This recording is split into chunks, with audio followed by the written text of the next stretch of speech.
সাফ অনূর্ধ্ব ২০ ফুটবল চ্যাম্পিয়নশিপের ফাইনালে আজ মুখোমুখি হচ্ছে বাংলাদেশ ও ভারত। মালদ্বীপের মালে জাতীয় ফুটবল স্টেডিয়ামে শিরোপা নির্ধারণী এই ম্যাচটি শুরু হবে বাংলাদেশ সময় রাত ৯টায়।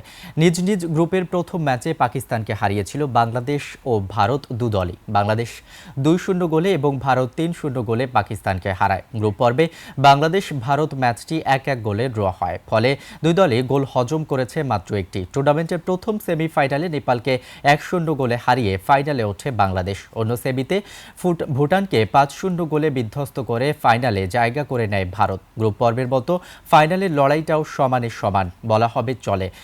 বয়সভিত্তিক এই প্রতিযোগিতা এ পর্যন্ত অনূর্ধ্ব ১৮, ১৯ ও ২০ ক্যাটাগরিতে অনুষ্ঠিত হয়েছে মোট ৭ বার। এর মধ্যে ৪ বার সেরা হয়েছে ভারত, নেপালে ২ বার এবং বাংলাদেশ ১ বার শিরোপা জিতেছে।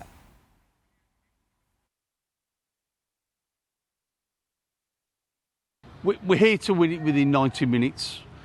We're here to have a good game against a very strong team. And India will also be playing a very strong team. And I think they know they'll be in the game. আমার team মেম্বাররা সবাই সুস্থ আছে এবং আমি বাংলাদেশে বলছিলাম যে আমরা ভারতের এগেনস্টে সবসময় খেলতে ভালো লাগে এবং ওদের হারায় আমরা ট্রফি নিয়ে দেশে আসতে চাই। তো সেই ঐতিহাসিক মুহূর্তটা আমাদের সামনে আসছে।